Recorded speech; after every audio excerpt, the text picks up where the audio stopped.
Living with strangers carries a lot of risks. I almost lost my life just because I decided to live with a stranger. I am Neo, 23 years old, and I had just moved into a small apartment near my workplace. Because I wanted to save costs, I posted an ad on Facebook looking for a roommate. Not long after, a guy named Justin contacted me. He seemed cold and quiet, but I thought that would help avoid trouble, so I agreed to let him stay. Although we lived in the same apartment, Justin and I rarely ran into each other. During the day, he always stayed in his room with the door closed, only going out in the evening and usually returning very late at night. One night, I was thirsty, so I went to the living room to get a drink. I saw Justin coming back, holding a black plastic bag, and there was a long scratch on his face that was still bleeding. I asked Justin with a surprised tone. Why are you back so late? What's wrong with your face? Justin looked at me coldly and said, It's okay. I had something I needed to do. Justin gave me a curt reply and quietly walked into the room. I found him a bit puzzling, but I didn't pay much attention. The next evening, Justin hurriedly left, but his door was still ajar. I stood up to help him close the door, but suddenly smelled a stench like blood.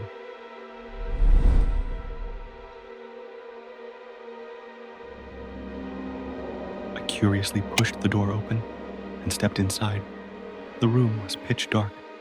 Groping for the switch next to the door, I turned on the light, and the room was instantly filled with brightness. A horrifying scene lay before me. On the table lay a dagger and a rough rope stained with dried blood. My heart suddenly pounded, and a cold shiver ran down my spine. On the wall, a whiteboard was covered with images of women, each marked with red pen strokes. My gaze unconsciously drifted down to the bottom of the trash can, and out of curiosity, I pulled it out, only to be horrified to discover a pair of pupils seemingly glaring at me. I felt a chill run down my spine, but before I could react, footsteps echoed outside the door. Justin coldly looked at me and said, What are you doing here? I pushed Justin's hand away, nervously stepping back. These are the people who have been reported missing on the news these past few days. You killed them! They all deserve to die. I nervously stepped back and looked at Justin, saying, You're a murderer. I'm calling the police. Justin smirked coldly. Then let's see if you can get out of here. He suddenly delivered a strong kick to my stomach. My whole body was thrown back, staggering before I felt hard. My back, hitting the edge of the table, accidentally brushed against the knife on the table, and I hurriedly grabbed it and lunged towards Justin. But he quickly seized my wrist and tightened his grip. I gritted my teeth and put all my strength into kicking Justin's shin. He groaned, bending down in pain, and I immediately turned around to run. Justin quickly regained his balance and lunged forward, kicking me hard in the back. I lost control, staggered, and fell heavily onto the floor. As soon as I turned around to get up, he rushed at me, pinning me down and throwing a series of punches at my face. I shouted angrily, Murderer, let me go now. Justin angrily replied, What do you know? They deserve to die. Traitors, liars. Just like my mother. She deceived my father, betrayed our family and Kia, and caused his death. His every word felt like a sharp, cold blade slicing through the air. I stood frozen, my heart pounding. I tried to stay calm and replied, Do you think doing this will be good for you? Or will it only make that obsession haunt you forever? Justin froze, his grip on my collar unconsciously loosening. A flicker of hesitation flashed in his eyes. I seized the opportunity, mustering all my strength to break free.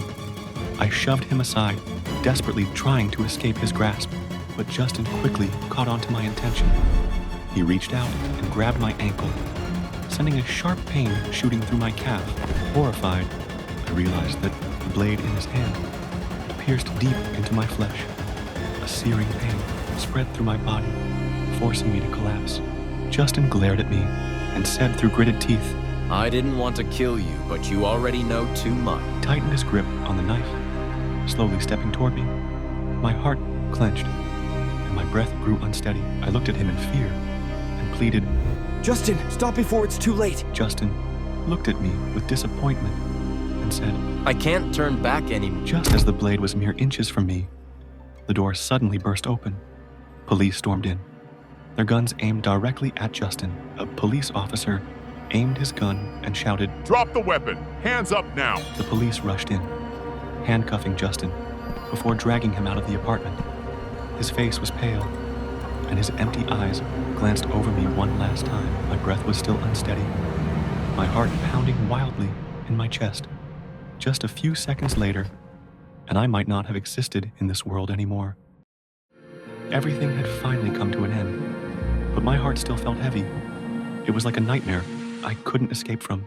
I am Anna, 19 years old this year. I just passed the university entrance exam and moved to the city to study. The first time stepping into the big city, everything was unfamiliar to me. I thought I would have interesting experiences here, but the first memory of this place was something I could never have expected. I rented a room deep in a small alley, about a 10-minute walk from the university. The dormitory is old, with peeling walls, a narrow and dark hallway. The landlady is a woman in her 50s, and she led me to a room on the second floor.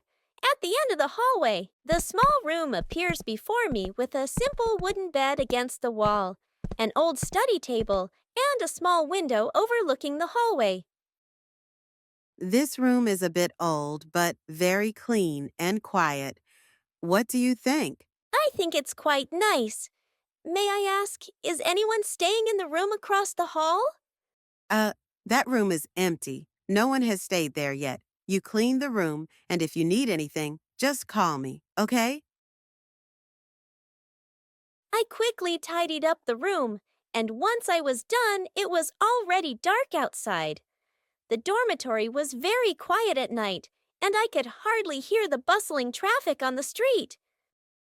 I lay on the bed, exhausted, and quickly drifted off to sleep.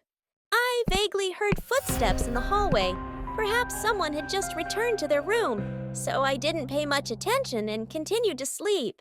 The next day, I was preparing the content for the presentation, and I was so focused on writing that I lost track of time. Pick up the phone to check. It's already 0000 p.m. Suddenly, I heard the sound of footsteps clattering in the hallway. I wondered who could still be walking around outside at this hour.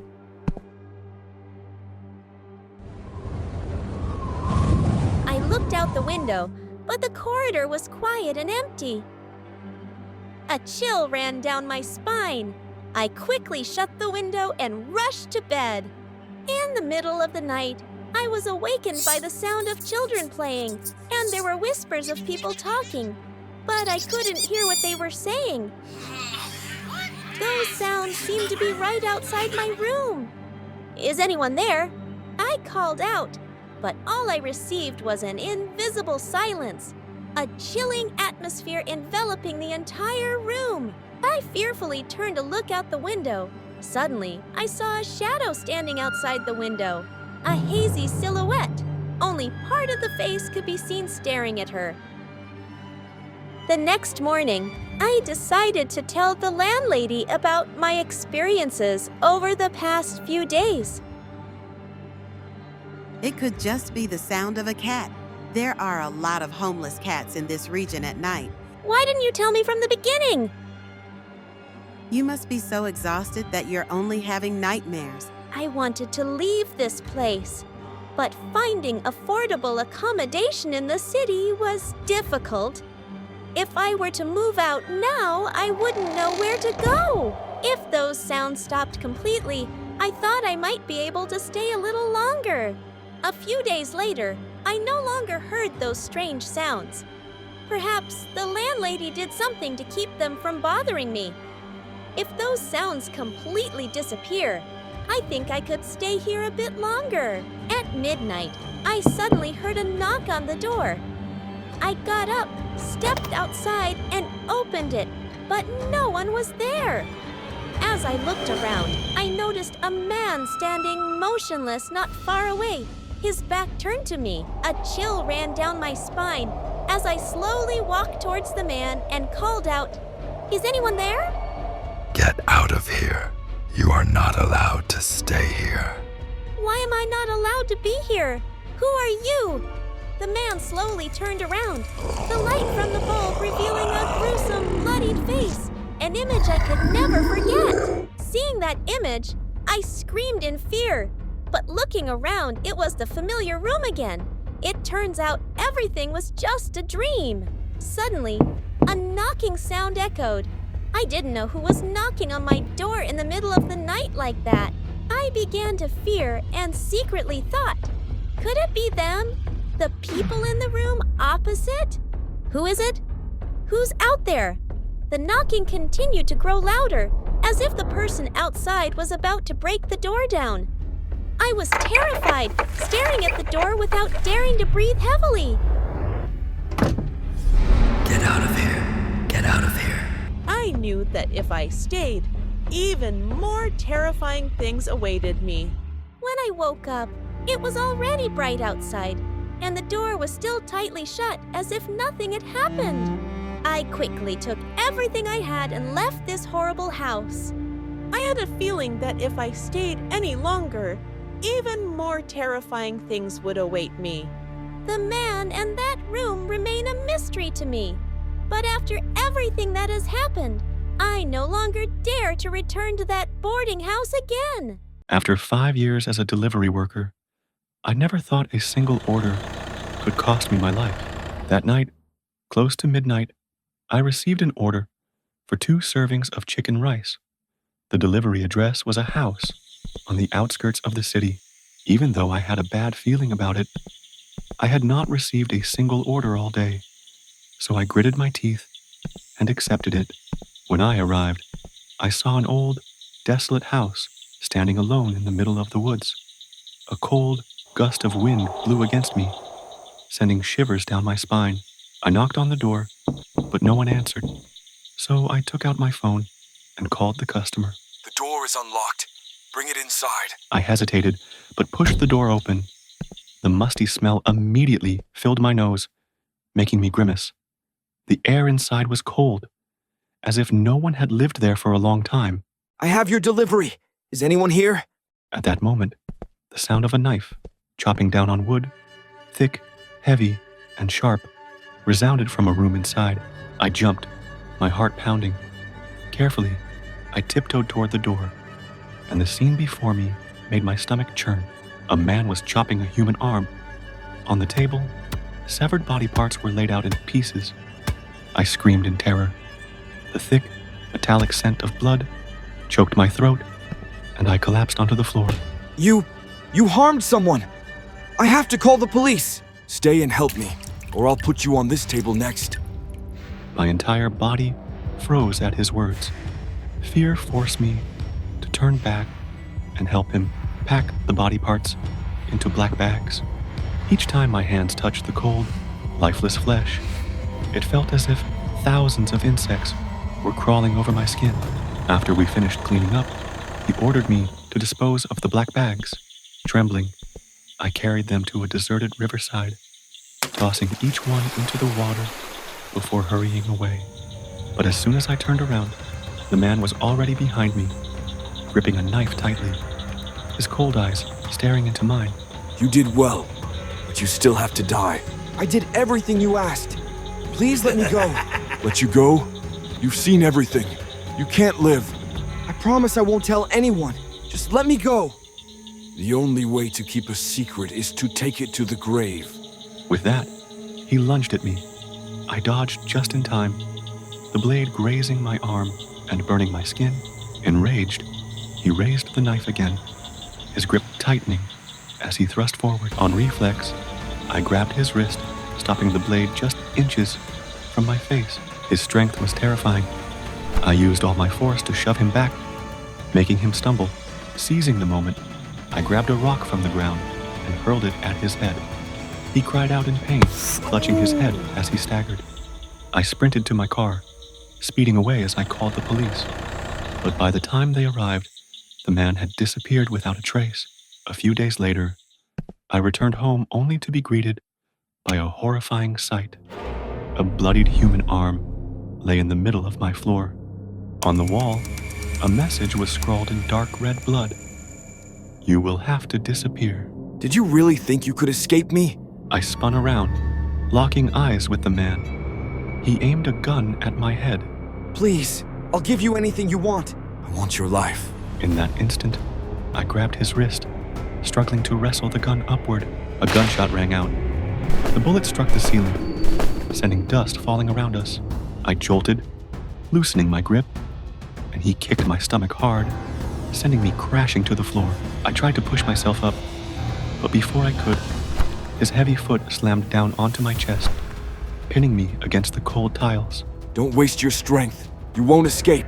At that moment, my hand brushed against my phone in my pocket. Without hesitation, I yanked it out and hurled it at his face. With every ounce of strength left in me, I scrambled up, shoving him aside as I dashed toward the door. But before I could get far, a gunshot rang out. A searing pain shot through my leg, and I collapsed onto the floor. You little rat. Let's see where you'll run now. I refused to give up. Gritting my teeth, I crawled forward. Another shot rang out, piercing my other leg. I screamed in agony as my body convulsed and the world blurred. Say goodbye to the world. Suddenly, the door burst open with a loud bang. The man froze, eyes widening in shock. Before he could react, a bullet shot straight into his chest. Dark red blood slowly spread across his shirt. Police officers swarmed in, surrounding the house. I exhaled shakily, my body going limp as I shut my eyes in relief. It was finally over. I was rushed to the hospital, my legs soaked in blood. Though the killer was dead, the memory of that night haunted me every second of my life. The images replayed in my mind like a never-ending horror film with no escape. My best friend and I are going to a live show at a local bar tonight. The opening act is Julia Rose, an indie artist I love. Damn, it's already 7:10 p.m. Only 20 minutes left until the show starts, and my friend is still nowhere. He promised to pick me up at 7. Outside, I'm coming. Here am I. I hung up, grabbed my jacket, and rushed out the door. Sorry, traffic was a nightmare. We're gonna be late. Hurry up, or we won't get a good spot. Max, unfazed, said, Trust me.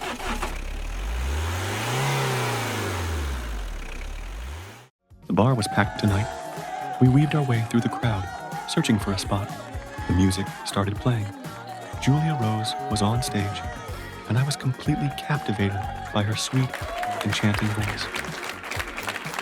The atmosphere was incredible. People swayed to the music. Colorful lights reflected off shimmering cocktails. After a while, I reached into my pocket to check my phone, but it wasn't there. My heart skipped a beat. I took a deep breath, trying to stay calm. I searched my jacket, my jeans. Nothing. A wave of unease crept over me. I quickly glanced around. I asked a staff member if he had found a phone. He shook his head.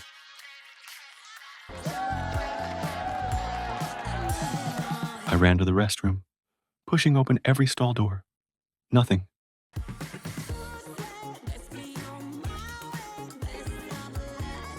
Hey, get over here. What's going on?